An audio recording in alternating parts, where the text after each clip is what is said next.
Baruch Hashem, everything like Erev Rav In says is in the Torah portion. How can we connect gardening to passages in the 5 books of Moses? And this week is parashat Toldot, generations of Yitzhak. Book of Genesis, chapters, I think it's at beginning of 25 through about 28.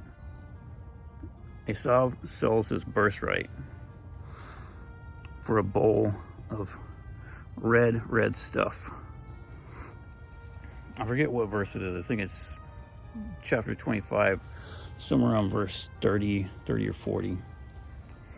He sells the birthright for a bowl of red lentils. And the sages say he's so concerned with physicality, with fulfilling his own desires, that he didn't even call it by name. He just said, give me some of that red stuff. This is a sweet potato. And the root of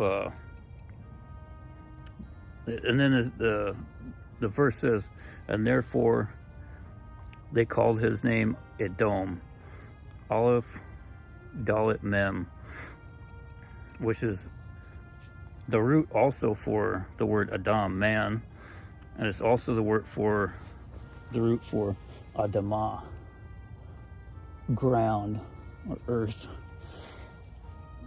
God formed man from the dust of the ground.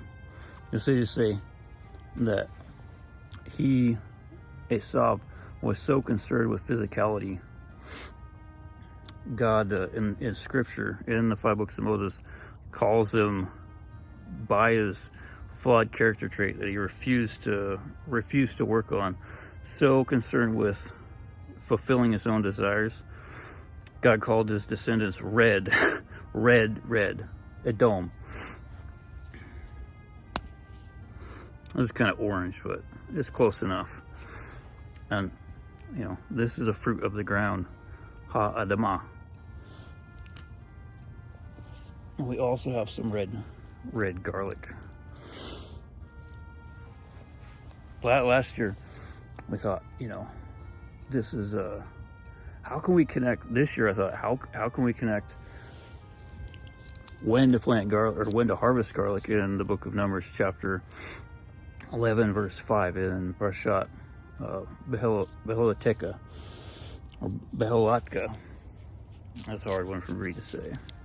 How can we connect when to harvest garlic, which the verse says it's the Erev Rav who are lusting for meat and physicality. Who will give us meat? We remember the fish that we ate freely in Egypt, the cucumbers, melons, leeks. Baruch Hashem, we got some leeks. And the garlic. To this week's Torah portion, which is like on the other end of the calendar, 6 months away pretty much. And the key is the character trait of Esau, Edom, purely for desire, all lust. They didn't use anything that God gave them to follow his Torah, to fulfill God's will. It was all just, give me the red stuff. Give me the garlic. Give me physical lust with a human being, with no concern for fulfilling any of God's will, none of his commandments, not to bring a child to the world, not to please his wife, not to cleave to his wife, nothing, only to fulfill their desires. So we're going to plant some garlic. This bed is full of parsnips and carrots. But it works really good to plant, like we mentioned last year, I think the year before. It works good. You just plant them in between. The garlic doesn't sprout pretty much until next spring, unless it's real warm where you're at. It might be too late where you're at if it's already frosted, but it's kind of late here. There's still time. It's we're supposed to have 2 weeks. Put the clothes in the ground 2 weeks before the first frost, so they can spread out their roots.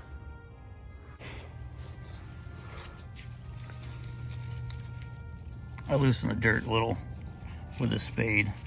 You want to put it in, point up toward the sky, roots toward the ground, so you can grow into the Adamah, into the ground. And just kind of cover it loosely. That'll be fine. One there. Let's see if we can find all these holes here.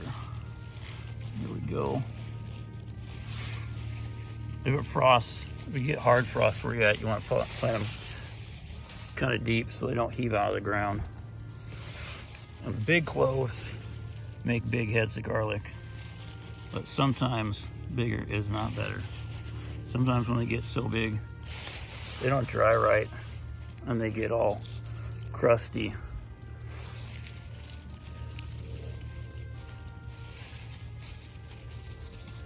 We want something we can salvage, not a worthless effort, not an intellectual endeavor. And they don't like weeds. Garlic doesn't like weeds. No competitors around. No heretics. Hope you guys are learning lots of Torah. I'm learning lots of Musar. And working on your fear of heaven. Talk to you guys soon.